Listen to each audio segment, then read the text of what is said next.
The snowfall had stopped by dawn, but the silence it left behind was unnatural. Inspector Elijah Marr stood at the gates of St. Alora's convent, his boots crunching over the frost-bitten gravel. A man of routine and reason, he'd seen death before, but never like this. Not 12 women, not all at once, and certainly not smiling.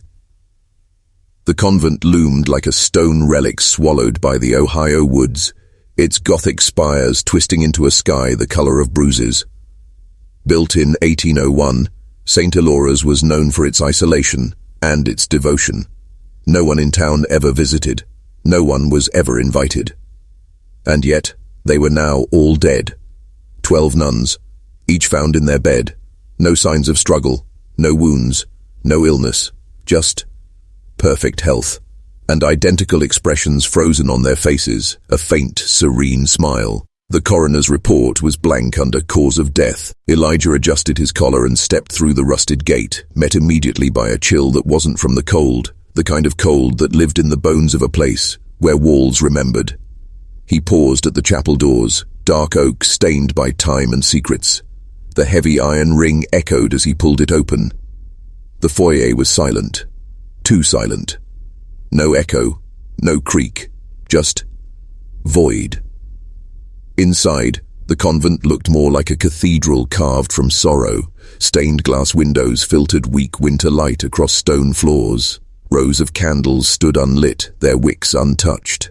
In the hallway, portraits of previous Mother Superiors watched him with dead eyes, their paint cracked like ancient skin. Then he heard it. A distant voice, a whisper. No, a humming. Soft, childlike.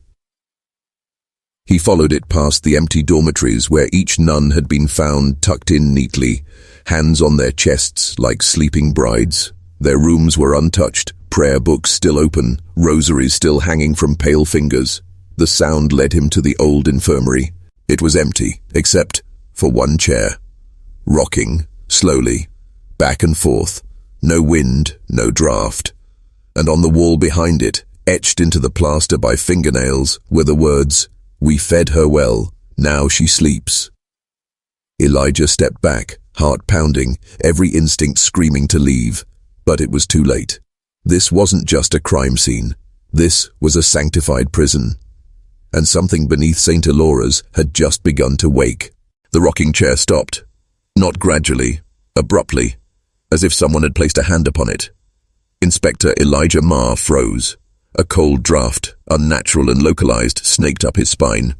He turned slowly, scanning the infirmary's shadows. The smell of old gauze and dried lavender clung to the air. On the far side, beneath a broken crucifix, he spotted it, a sliver in the stone wall, a line too clean, too deliberate, a false seam. He reached out. The wall gave with a soft groan, revealing a narrow corridor. The bricks here were older, darker, as if they hadn't seen light in 100 years. He lit a match. Its flickering flame barely held against the thick darkness. The air inside smelled like wet earth and incense. The corridor led downward, far deeper than the convent's foundation plans had claimed. Every footstep echoed louder than the last. The stone passage twisted unnaturally, as if designed to disorient. Symbols were carved into the walls. Latin prayers at first, but the deeper he went, the stranger they became. Prayers gave way to sigils. Sigils gave way to warnings. Sacrificium sine nomine. Sacrifice without a name. Elijah's breath quickened. Then he saw it. The corridor ended in a circular stone chamber. In its center, a slab altar, ancient and cracked, smeared with something dark and dried. Candle stubs surrounded it in a perfect circle. Their wax melted into symbols that pulsed slightly in the matchlight. And at the far end, carved into the wall in meticulous, childlike script, was a list of names. 12. Each name matched the nuns. Beneath them, one final space had been left blank, freshly carved, just waiting. He heard a rustling behind him. Turning fast, he raised the lantern. Nothing, no figure, but the candle stubs around the altar had lit themselves, one by one, all 12. Then the 13th flickered to life, And behind him, faintly from the shadows, came the whisper of a girl's voice. She liked the singing best. His match burned down to his fingers. He dropped it, and the flame snuffed out. Total darkness. The walls seemed to breathe. This wasn't just an old ritual chamber. This was something else. Something active. Something hungry. The convent had buried more than just its dead. It had buried a pact. And whatever she was, it hadn't left. It had waited. They had once sung hymns here. Pure voices, echoing through stone arches like celestial bells. But now the choir loft stood still, dust-caked pews, shattered stained glass, and hymnals torn and left open on pages that never changed, no matter how many times Elijah flipped them. Page 23. Dies eerie. The Day of Wrath. Elijah stared upward. The choir loft loomed above the nave, accessible only by a winding staircase now choked in cobwebs. He hesitated. His lantern trembled in his grip, not from fear, but from a hum, a subtle, almost imperceptible vibration in the air. It wasn't just cold, it was alive. He climbed. Each step creaked underfoot, but not as loud as the voices that began to whisper. Not words, just soft, lilting tones, melodies without mouths. When he reached the loft, the air was thicker, almost gelatinous, as if sound had substance here. The moment he stepped in, the chanting stopped. Absolute silence. Then, laughter, childlike, from every direction. The pews were empty, yet impressions were pressed into the dust. Knees, hands, bare feet. 12 sets, and one much smaller, by the organ. Elijah stepped forward. The organ had been gutted, pipes melted like wax. Yet somehow, as he approached, its keys depressed by themselves. A single note. Middle C. He flinched. On the stone wall behind it, in faded red chalk, a child's scrawl. Sister Miriam cried the longest. There were drawings too, figures in veils with their eyes crossed out. A tall shadow with long arms and a missing face. Beneath it, a girl's name written over and over again. Therese. Suddenly the lantern dimmed. From the back of the loft came a gust of wind, though no windows remained, and with it, the unmistakable creak of pews, rising, sitting, turning. Invisible forms, gathering. And then the song began. 12 voices, soft, harmonized, but wrong. A hymn that had no biggies, ning, or end. Elijah turned to run, but the staircase had vanished, replaced by a wall of brick and ash. He turned back, only to find the 12 figures now faintly visible, silhouettes of nuns, veils billowing in non-existent wind. And at the center stood a girl, small, pale. She wasn't looking at him, she looked through him. With a cracked voice, she whispered, "I didn't want to, but they made me sing." She smiled, and the lights went out. Elijah screamed. But the choir only sang louder.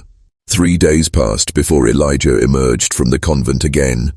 He was not the same.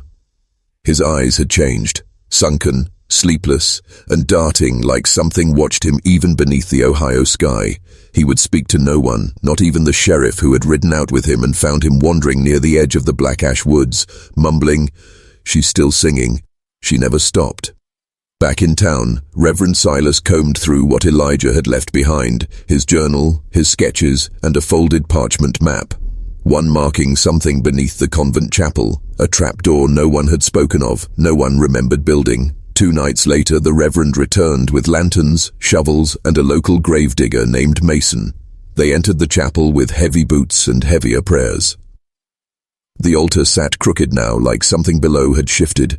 The floorboards were warped, unnatural for the season. Beneath the stone pulpit, Silas found it. A square panel, sealed in iron, the hinges rusted shut. Mason knelt to pry it open, but stopped. A whisper floated up, quiet as breath, but unmistakably clear. "Stay out." The Reverend crossed himself, whispered Psalm 91, and nodded. Mason forced the latch. The trapdoor screamed as it opened. A rush of cold escaped, like air from a sealed tomb. Beneath, a staircase, spiraling stone, steep, slick with moisture. They descended. The lantern light flickered violently the deeper they went. The walls were not brick, but carved limestone, embedded with etchings. Symbols, not of Christian origin. No crosses, only circles with slashes through them. Inverted trees, a woman's face without eyes. At the bottom, an underground chamber, perfectly round, like a well. But the floor was lined with bones, human bones, arranged in spirals, 12 distinct spirals. In the center, a chair. And in that chair, bound with rusted chains, was the skeletal form of a woman in nun's garb, her veil fused to her skull, her mouth stretched open unnaturally, as if caught in permanent scream or song. The walls bore writing, Latin prayers twisted into nonsense, but one line repeated again and again. The silence must be broken to hear the truth. Silas stepped closer, reaching for a pendant hanging around the nun's neck, an old medallion, not of any Catholic order. As his fingers touched it, the air shifted. The bones around him trembled, the room began to hum. From the top of the stairs, Mason screamed, "She's here!" But Silas couldn't move. Behind him, the sound of feet on stone, 12 footsteps, and one lighter, smaller. Then, the singing began again. The sound didn't match the place. It was too soft, too innocent. A child's lullaby, floating out from the catacomb walls like fog. Off-key, timeless.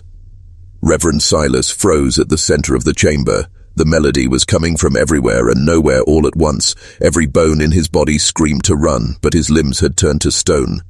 The medallion he'd touched was now warm in his hand, throbbing, like a heartbeat. He turned slowly, and there she was, a girl. No older than 10, dressed in the plain grey of a novice nun, barefoot on the limestone floor, her face pale as wax, her eyes were shut, but tears streamed down both cheeks. Her mouth moved, singing the same 6-note tune again and again. Behind her, 12 shadows, unmoving, yet growing darker by the second. Cloaked figures that mirrored the size and stature of adult women. They stood along the chamber's walls where the spirals of bones ended. The girl took a step forward. Silas tried to speak, but his throat tightened. Only air came out. The girl's eyes opened. They were empty, black, reflecting nothing. Her voice stopped, but the melody kept going, louder now, as if the walls had memorized it and refused to let it die. Mason, still at the top of the stairwell, shouted down, "We have to go." But Silas, frozen, watched as the girl pointed at the chained nun's skeleton in the chair, and then whispered. She didn't want to be saved. The lantern flared, then died. Darkness swallowed them whole. Silas stumbled backward, groping for anything, stone, bone, wall, but it felt like the room had grown, stretched into something else. He blinked, and for a moment saw the chapel above them again, but the pews were overturned, drenched in something wet. The altar was gone, and at the far end stood the girl, her body flickering like flame. Silas screamed, not out of fear, but because for a flash of a second, he saw what she really was. Not a child, not even human. He bolted up the stairs blindly, hands slamming against each side of the spiral passage until he broke the surface, gasping. Outside the world was still. No wind, no birds. Only one thing had changed. Above the chapel doorway, a new carving had appeared. 12 nuns kneeling, and one little girl standing behind them, holding a book. The same medallion hung around her neck, and carved below it, in fresh Latin, "She waits for the one who listens." The moment Reverend Silas emerged from the catacombs, something about the convent had changed. Not visibly, not tangibly, but in the marrow of things, in the temperature of the air, the way the sun didn't quite touch the ground, the silence, deep and unnatural, as if the world outside had pressed its ear against the stone convent and decided to hold its breath. Mason stood nearby, trembling, sweat pouring down his collar. "You saw her, didn't you?" Silas nodded slowly. "She sang to me." They didn't speak for several minutes. The horses were gone. The path that led back to town, swallowed by mist. A thick grey fog rolled in from the tree line, coiling around the chapel's foundation. It wasn't weather. It was something else. Something sentient. Like fingers brushing the convent's walls in search of a crack to slip through. Then the bells rang. But no one had touched them. one slow, mournful toll, echoing down from the tower. Silas raised his eyes. The rope that controlled the bell swing was limp, still. Yet the iron bell above them rocked gently, crying out once more. Inside the chapel, the main sanctuary was darker than before. The stained glass windows now depicted scenes that hadn't existed that morning, not biblical stories, no saints or angels. Each window now held a different scene, 12 to be exact.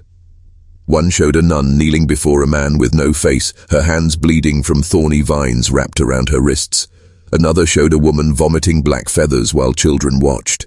In yet another, a group of nuns stood in a circle, their eyes gouged out, each holding a candle that dripped blood instead of wax. And at the center of it all, above the altar, was a new pane of glass. The girl, the same from the catacombs. This time her face was clear, and it wasn't just sorrow etched into her features. It was command, authority. Silas's Brett H. caught. He approached the altar, running his hand across the cracked marble. There, carved faintly beneath decades of dust, daughters of perfect death, bound by a vow never made. Mason stepped closer, gripping his satchel. "I think we were meant to find this." Silas turned to him. This wasn't a warning. He pointed toward the window. "It's an invitation." Suddenly, a whisper slid through the pews. Not one voice, but 12, speaking in unison, foreign, ancient, Latin maybe, but twisted, and underneath them, barely audible, her voice again. "She's listening." Then silence. The windows dimmed, and the altar cracked straight down the middle. Deep in the convent's hidden library, behind a rotting tapestry of St. Cecilia, they found it. A single iron-bound chest, locked not with a key but with a ring of human teeth embedded into the wood. 12 to be exact, worn down by age, each incisor etched with unfamiliar symbols. Some had cracks, some still held the glint of gold fillings. Mason gagged. Silas didn't blink. "I've seen this kind of lock once before," Silas murmured. "But never here, never in America." With a trembling hand he reached forward, pressing his fingers against the grooves. The chest trembled, then clicked open, like a heartbeat cracking bone. Inside was a single withered manuscript, bound in skin, written in something darker than ink. Its title, Vita Perpetua, the eternal life of the silenced brides. They opened it. Each page radiated heat, sick warmth that clung to their palms like fever. The writing wasn't linear, not left to right. The Latin spiraled in circles, descending inward toward a central word. A name, again and again. Soror Cecilia. Sister Cecilia, the first to die. According to the pages, she hadn't perished from illness as the church records claimed. She had been offered voluntarily during a rite called the Vow of Perfect Health. A paradox, a curse. You remain in perfect health only by surrendering your soul entirely, turning your body into a vessel for another. Silas's voice broke as he read aloud. Upon the 13th moon, she kneels willingly. Her purity becomes the altar, her silence the hymn. Mason turned pale. 13? There were only 12 nuns who died. Silas flipped further. A final page, unfinished. The last line read, "When the 13th accepts the song, the convent shall breathe again." Suddenly, a distant groan echoed through the chapel walls, stone grinding against stone. It was as if the building itself had exhaled. Third, candle flames flared blue. Then, the floor beneath them shifted. A section of the stone library wall slid open, revealing a staircase spiraling downward, deeper than the catacombs, deeper than anything built by the church.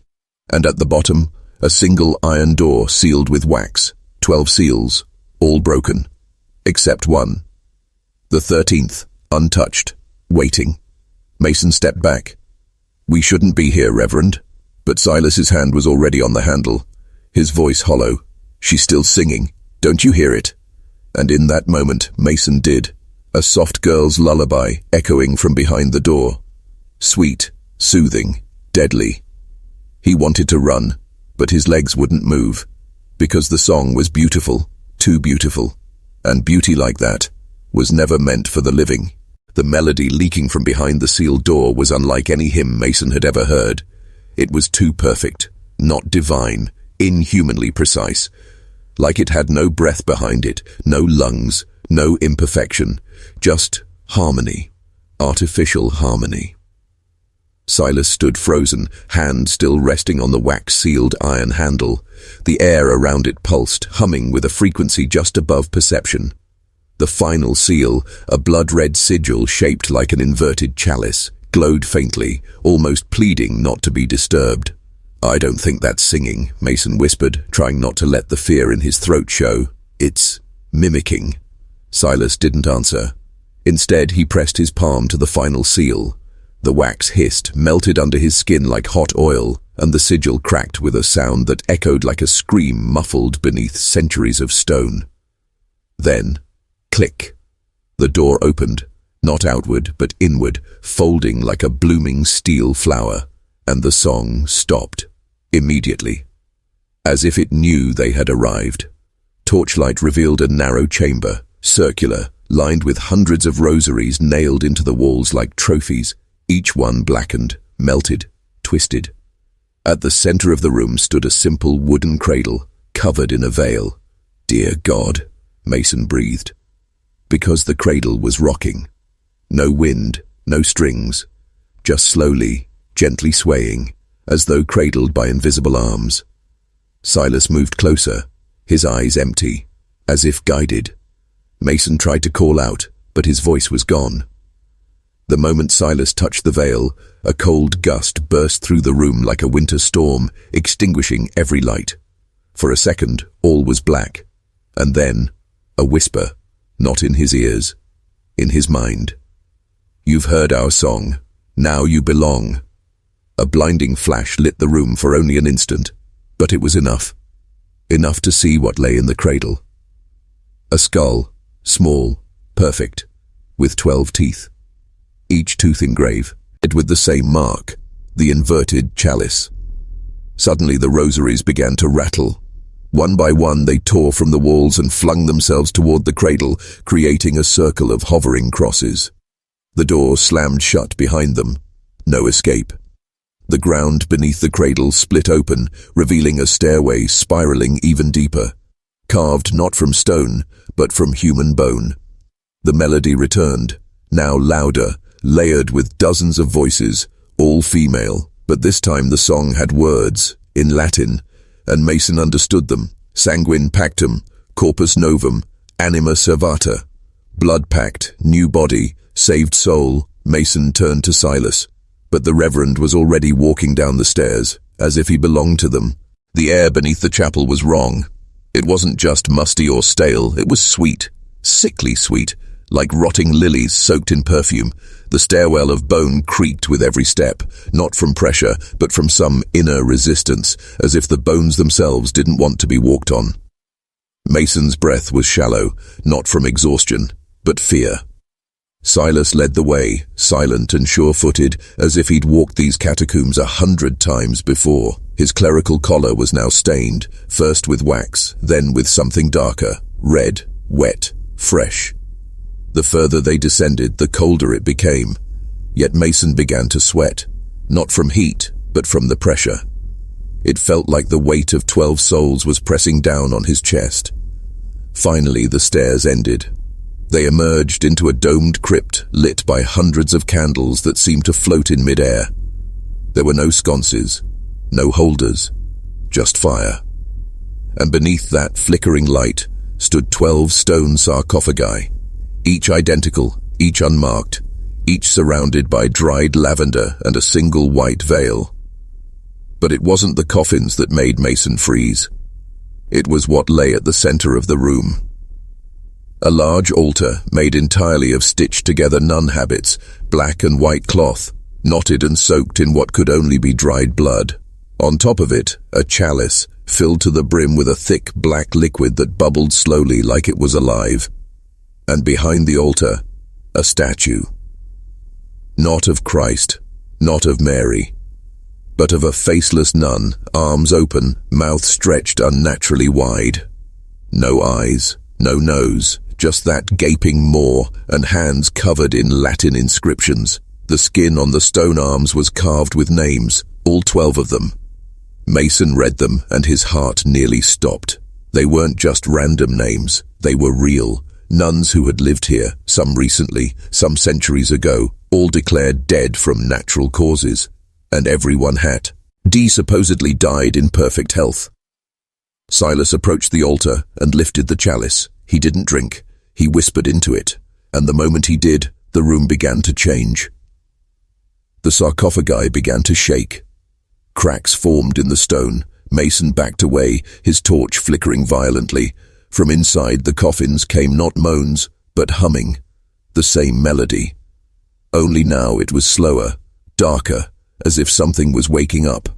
From beneath the graves. Mason turned to run, but the bone staircase was gone, replaced with a solid wall. There was only one way forward now, and it led to the statue. As the humming grew louder, Mason realized these weren't crypts. They were waiting rooms. The humming filled every crevice of the crypt, vibrating the marrow in Mason's bones. It wasn't just sound, it was a summons. 12 notes, 12 voices, 12 vows.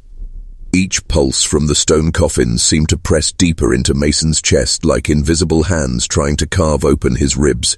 He backed against the wall, eyes locked on Silas, who now stood before the statue with the chalice raised high, muttering incantations too old to be Latin. His voice was a mix of priestly solemnity and something reptilian, wet, slow, slithering. Mason finally shouted, "What is this place?" Silas didn't answer with words. He screamed, a sound so loud and unnatural it cracked several candles mid-air, shattering wax and flame across the stone floor.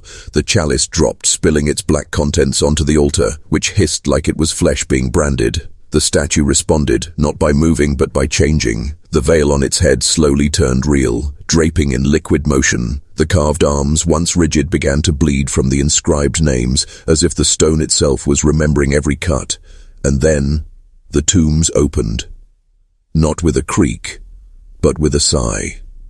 Mason expected bones, decay, rot. Instead, the nuns stepped out, whole, not breathing, not blinking, their skin pale as ash, habits pristine, but their eyes empty, like hollow tunnels into something older than sin. They surrounded Silas like obedient daughters returning home. Each carried a small object in their hands, a crucifix, a lock of hair, a child's shoe, a shard of mirror, items of deep personal meaning, items meant for binding. Silas spoke again, this time facing Mason. They never died, Mason. They agreed. The nun closest to Mason stepped forward. Her mouth opened slowly, not to speak, but to reveal rows of sharp, glassy teeth, jagged like broken rosaries. And then Mason remembered. A ceremony, a budding rite document. A forbidden rite whispered between convent walls. The 13th vow. A secret pact made by women abandoned by the church and used by men who pretended to speak for God. These nuns didn't die because of illness. They chose to transcend, to rise above mortality by offering their purity, their pain, their silence to something beneath the chapel. Something that granted power but demanded secrecy. They vowed never to speak again, not because they couldn't, but because what they might say would unravel reality. The humming reached its peak. Silas stretched out his arms. Mason, it's time to choose. Join the silence, or be buried by it. And behind the statue, another door opened. This one led downward, even deeper, toward what the nuns served. Mason stood frozen as the air thickened around him, heavier than smoke, heavier than grief. The door beneath the statue wasn't made of stone, it was made of bone, interlocking femurs and skulls lacquered in wax, with rosaries embedded into the sockets like forgotten prayers. Each bead was carved with the name of a nun, but the 13th, the final bead, was blank. Waiting. Go, Silas whispered. She's awake now. She remembers. She? Mason rasped. Silas didn't answer. The nuns parted, their heads bowed as if reverent of what lay below. One reached for Mason's hand, not with malice, but with terrifying gentleness, like a mother leading her child to his first confession. Her fingers were cold, damp, as if she had just emerged from something, not water, but womb-like darkness. Mason followed. He didn't remember walking. He only remembered descending. The steps beyond the bone door spiraled downward into earth that breathed. Yes, the walls breathed. The soil pulsed like lungs, exhaling dust that reeked of myrrh, dried blood, and burnt parchment. Strange murals painted in black oil revealed unspeakable rituals, nuns kneeling not to Christ, but to a headless figure draped in tattered clerical robes. At the base of the descent was a crypt far older than the convent above. Its ceiling was carved with teeth, not symbolic ones, human, and there she lay, in a glass coffin, the 13th Nun. Her skin was luminous, untouched by decay. Her eyes were shut, but her chest rose and fell, slow and sacred.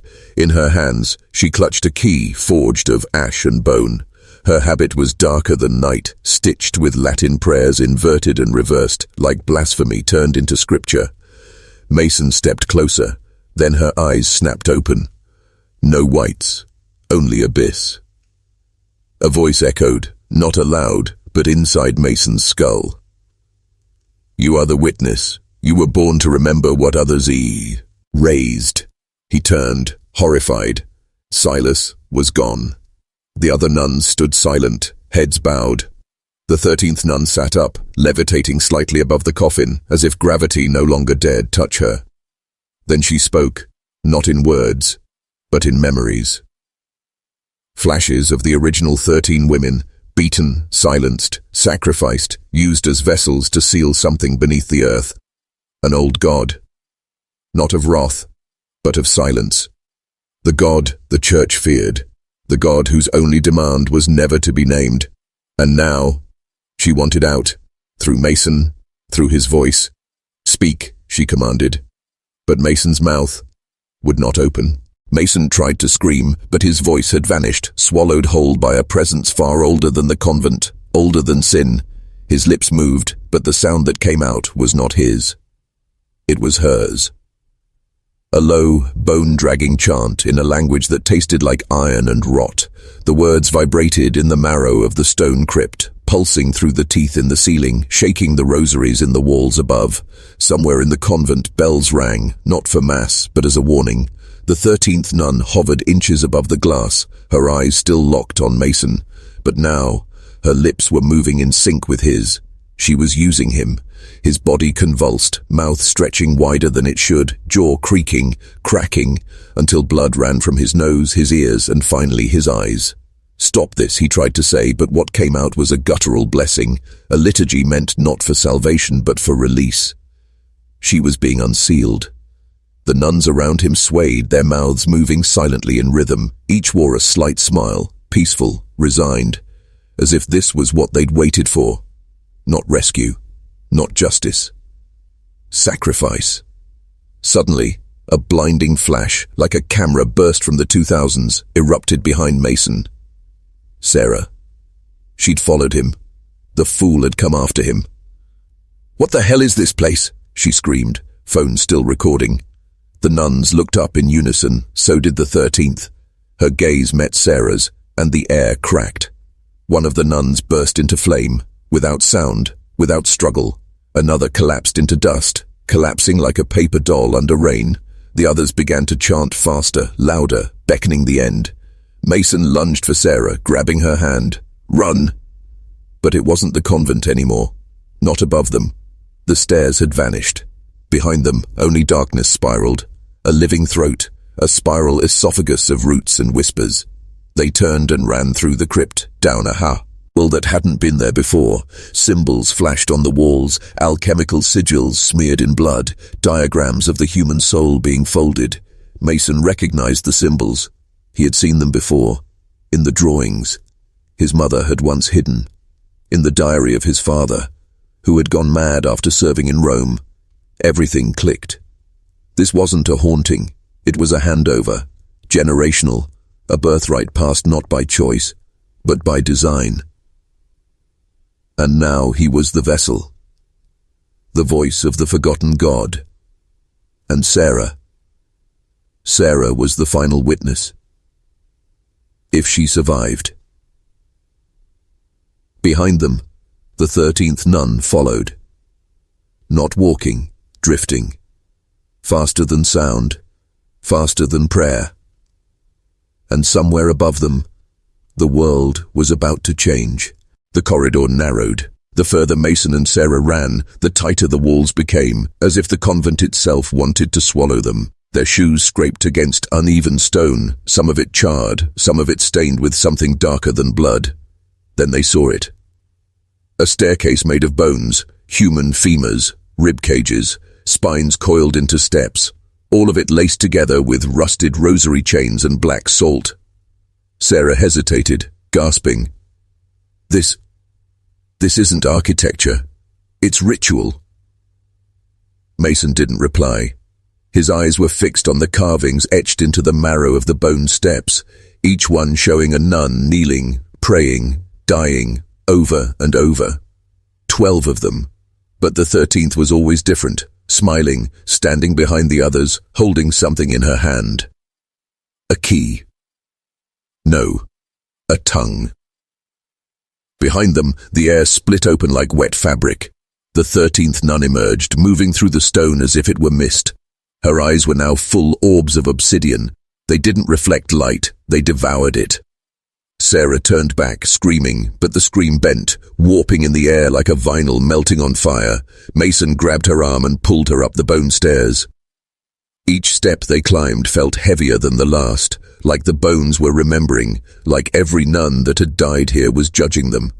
Halfway up, Mason stumbled, his hand landed on a skull. It spoke. "You're too late, child." He recoiled, nearly falling. Sarah caught him, eyes wide. "Did you hear that?" "No, but I saw its mouth move," she whispered. The ceiling above cracked. Dust fell like ash. Then came the sound, scraping, as if dozens of fingernails were clawing from the inside of the walls. And then, chanting. Not English, not Latin, something older. The same sound Mason had once heard in a dream as a child, when his fever hit 105, and he saw the black nun standing at the foot of his bed.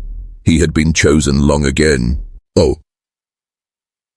They reached the top of the bone staircase and emerged into a rotunda that was not on any convent blueprint. In the center, a baptismal font. Not water. Blood. Still warm. And floating in it, a habit. A nun's habit, untouched, suspended, as if waiting for a body to return to it. On the wall behind it, written in bone dust, "The 13th must rise." A tremor passed beneath their feet, and the rotunda began to rotate. One door opened, 12 closed, and behind them they heard the 13th nun's whisper, "Confession begins now." The rotunda's slow rotation stopped with a soft click, like the turning of a key in a lock that had waited centuries to be turned. Mason and Sarah stood before a single narrow door. No handle, no hinges, just a hollow arch carved with symbols, worn, not by time but by use. Sarah stepped closer. These markings, they're not Catholic, they're older than Christianity. Mason traced one with his finger. It felt hot. Without warning, the door groaned open by itself, revealing a dim, suffocating room that smelled of myrrh, mildew, and decay. At the center sat a confessional booth, but this was no priest's box. It was a cage, made of iron, twisted like vines strangling a tree. Inside sat a book, leather-bound, stitched with thread too coarse to be cotton, and too red to be ink. Sarah stepped back. "This isn't confession. This is offering." Mason, drawn by something deeper than curiosity, stepped into the room. As he did, the door slammed shut behind them. The booth pulsed. Yes, pulsed, like something breathing through it. The book opened on its own. Blank pages. Then a single word bled through. Name. Sarah's breath caught. "It wants yours. One of us must give a name." Mason whispered. "Why?" Another word formed on the next page. Remembrance. Before they could decide, the walls began to bleed, not red, black, oily tears running down old stone revealing images beneath. Torture, binding rituals, nuns screaming, their mouths sewn shut with rosaries.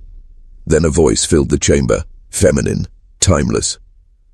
"You must confess the name of the one who witnessed, or be buried among the forgotten." Mason's voice cracked. "What happens if we refuse?" The book flipped violently, pages turning like a hurricane. It stopped on a grotesque illustration, a man hanging upside down by his tongue, eyes gouged, heart still beating in a bowl below.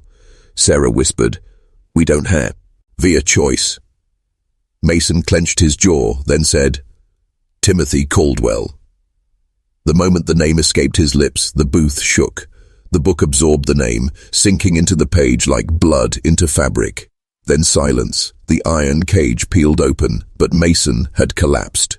Sarah screamed, rushing to his side.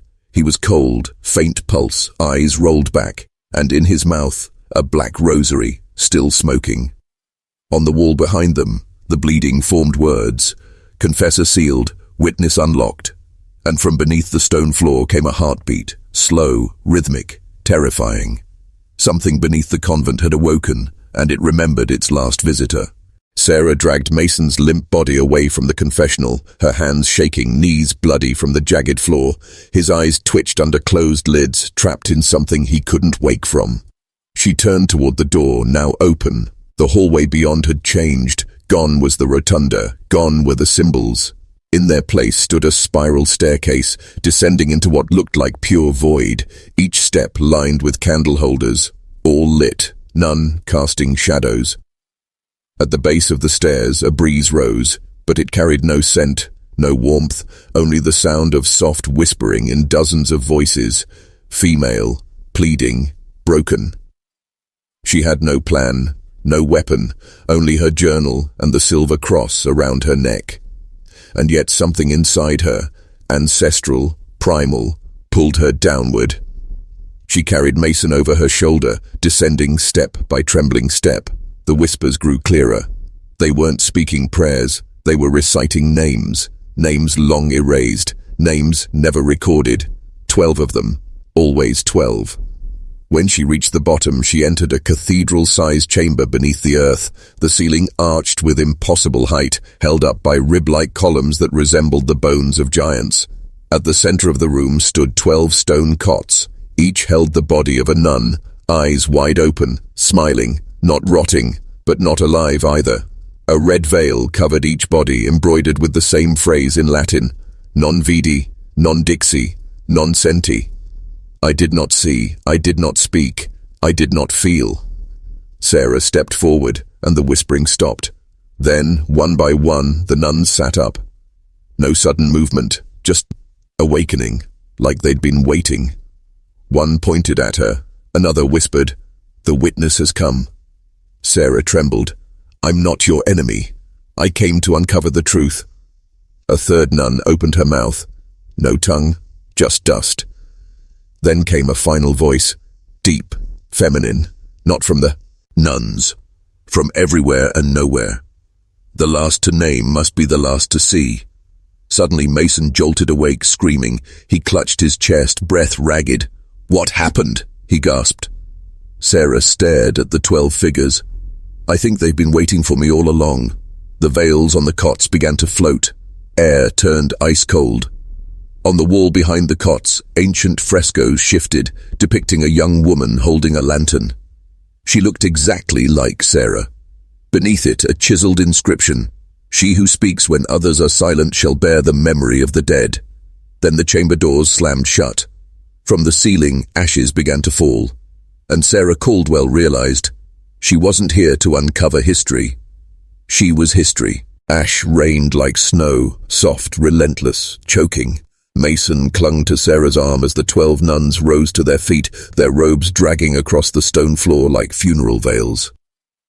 They did not blink. They did not breathe. They watched. Sarah turned to the fresco, the one that now clearly showed her face, holding a lantern of flame. What does it mean?" Mason choked. But she already knew. This place wasn't a convent, it was a prison. These women weren't martyrs, they were keepers, and Sarah was their replacement. The inscription below the fresco burned with new words, glowing faintly. One must remain to remember, to carry the silence forward. Her legs trembled, she backed away, but the walls moved with her. Every step forward was met with more wall, more stone, more symbols. The chamber was shifting, enclosing her, claiming her. "No," she whispered. "I didn't ask for this." One of the nuns reached into her own chest and pulled out a burning chain of rosary beads. She extended them toward Sarah. The beads were glowing red, pulsing like a heartbeat. Mason stepped forward. "Don't touch it." But Sarah heard the voice again. The one from nowhere. The one from within. She who sees must carry the lantern. She who names must wear the veil. And in that moment, Sarah remembered something, a dream she had when she was a child. She was standing in an underground room, a room with 12 beds, a room full of nuns. She had seen this before. She had been here before. "No," she whispered again, tears streaming. "I'm not the one." But her fingers reached out and took the burning rosary. The chamber roared to life. The 12 nuns closed their eyes and lay back down, one by one. The veils covered their faces again. The air turned silent. And the fresco changed once more. The girl holding the lantern no longer looked like Sarah. She was Sarah. Carved eye, into the wall now. "Here lies the lantern bearer, the last witness," Mason screamed, grabbing her arm. "We have to go!" But Sarah didn't move. Her feet were rooted to the floor. The rosary turned black. Her skin began to pale, eyes going glassy. Mason was thrown back by an invisible force. He hit the stone wall hard. And when he opened his eyes, Sarah was gone. In her place, a statue stood, carved in perfect likeness. A woman holding a lantern, mouth open in eternal silence. The doors behind him creaked open. Light returned, but the cost was set. Mason staggered out into the daylight, alone, with only her journal and a new name burned into his soul. The one who remembers. The convent stood silent behind him, its doors sealed as if they had never opened.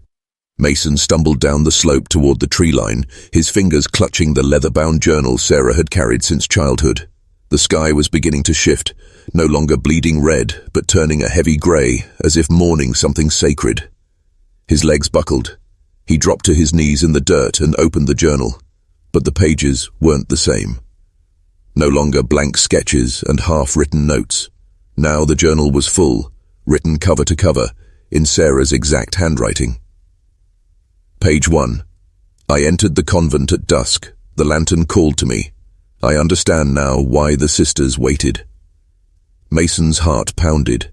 He flipped to another page. Each night, I dream of the nuns gathering. They aren't cruel. They're tired. They've kept this place sealed for generations. Their silence is not death. It is memory. He turned to the center of the journal, where a charcoal sketch of the fresco stared back at him. In it, Sarah held the lantern, but her eyes were hollow, shaded black. Beneath the sketch was a strange verse. Not death, not life, but memory bound to flame. She who lights the way shall never leave again. Mason slammed the book shut. His hands were trembling. That's when he noticed his fingertips. Burned. Right where he had touched the journal, as if the ink itself had branded him. The forest around him felt unnatural. Time didn't pass correctly. The trees seemed older. The sun didn't move. There was no wind, no birdsong, only the faint tolling of a distant bell that no longer existed. He turned back toward the convent. It was gone. Nothing but grass and soil remained. Had it all collapsed? Or had it simply been swallowed? He looked again at the journal. Something was etched now on the back cover that wasn't there before. One forgets, one remembers.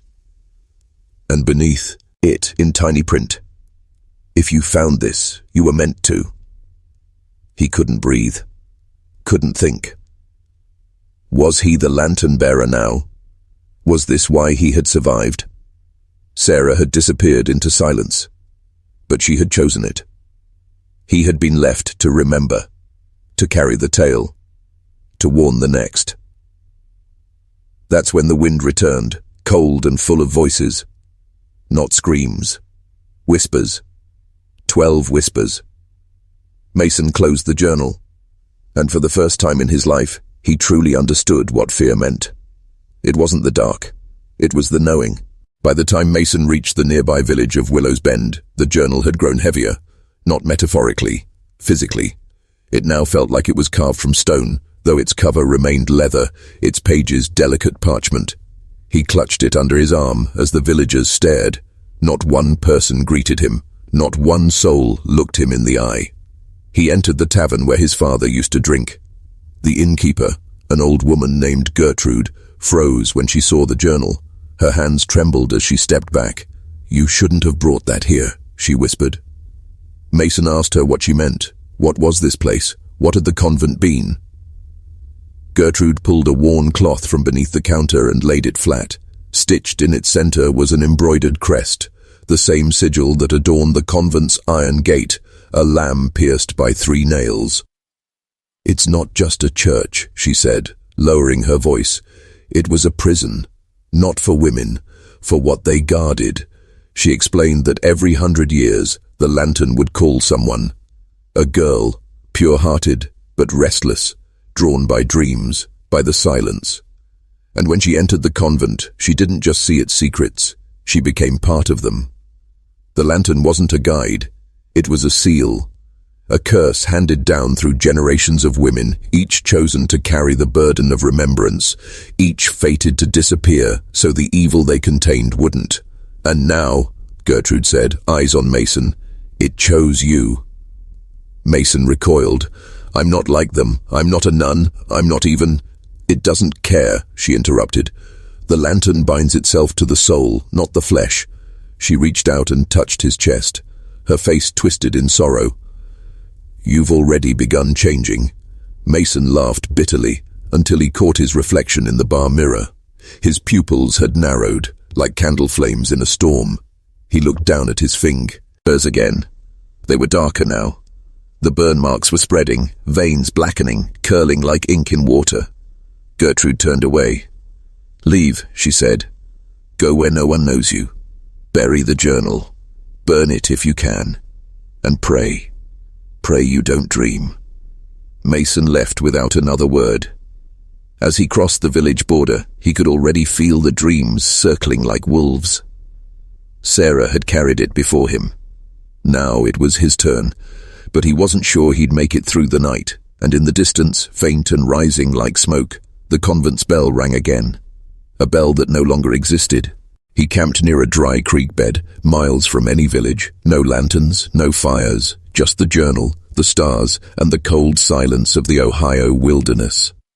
Mason hadn't slept in 3 nights, but tonight he couldn't resist. He curled against a tree, the journal tucked under his coat like a cursed relic. His breath slowed, his eyes closed, and the dream began before he realized he'd slipped away. The sky inside the dream was violet black, not night, not day, a dead hour. The convent stood before him, but not in ruin. It was alive, lit, windows glowing, choir songs humming through stained glass. 12 figures walked in procession across the yard, white habits stained faintly red, moving in rhythm to a silent prayer. He recognized their faces. They weren't strangers anymore. They were the women he'd seen in the painting in Sarah's room, the same faces from the grave markers, all 12 nuns. They looked at him as one, eyes empty, not angry, not sorrowful, just tired, burdened. Then the lantern appeared at his feet. It blinked once, like a living thing, and Mason picked it up. The dream folded in on itself.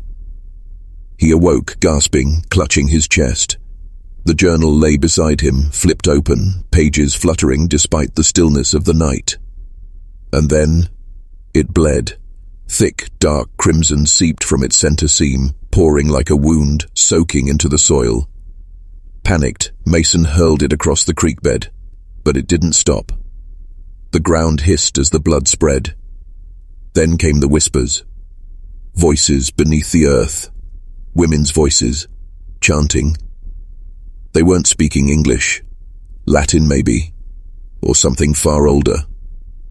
He fell to his knees, covered his ears. It was inside him now. The symbols from the journal burned into his memory, etched behind his eyes like a second set of thoughts. He couldn't stop seeing them.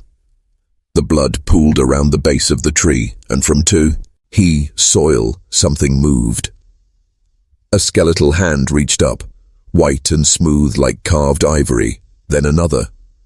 A figure pulled itself out of the earth, not decayed, not monstrous. It was Sarah, but younger, no burns, no bruises. She stared at him. "You never left," she said, and before he could speak, before he could run, the bell tolled again. Not once, but 12 times, one for each nun, one for each death. Mason screamed, but there was no one left to hear him in those woods, only the dead, and they were listening. The next morning, a search party found Mason crawling along the dirt road leading back toward the nearest town. He was barefoot, bloodied, eyes wide and vacant, muttering in tongues no one could decipher. He had clawed Latin phrases into his own arms, the same words that had appeared throughout the journal. They brought him to a sanatorium in Cincinnati. The doctors called it a complete mental collapse. But Mason never spoke again, except once. 3 nights after his admission, a nurse reported hearing him whisper, "The convent never closed, it just sank underground." That was the final thing he ever said. Weeks later, the site of the convent was officially marked unrecoverable. The state sent men to flatten what remained and plant a new grain field. But they didn't last long. One worker severed 3 fingers while sharpening a scythe. Another vanished after claiming he saw women in the tree line chanting and digging. Their supervisor quit the job after waking one morning to find 12 small crosses arranged around his tent, none of which had been there the night before. No one worked the land again. Locals claimed the ground sank, just like Mason said. The area turned marshy, swallowing tools, boots, even a mule. Eventually, it was fenced off, left alone, as if something beneath the surface refused to be covered. Decades passed, and then came the war, the Civil War. Ohio grew, railways expanded, and eventually someone built a small church near the site, a modern one. But strange things happened. Women in white were spotted during Mass. Bells rang at night with no one in the tower. Every 10 years, a young girl from the village would go missing, on the same night, October 13th. Nobody ever found them. But they always left behind one item, a red rosary hanging from the iron gate of the old convent ruins. As for Mason, he died in 1883. Never recovered. When a nurse tried to bury him with a Bible, he woke up screaming, clawed at the priest. He was buried without ceremony. But the strangest part, when they cleaned out his cell, they found the journal, dry, dusty, but intact. It shouldn't have been there. It was supposed to be burned. One final note was scribbled on the last page. There were never 12. The 13th is yet to rise. And so the story ends, not with answers, but with a warning. There are places too old for history, too quiet to be safe. Places where prayers echo back in someone else's voice, where blood can sleep in the dirt for centuries until someone wakes it. The convent still stands, just not where we can see it, and it's still waiting for the 13th. You shouldn't go near it, not even in stories.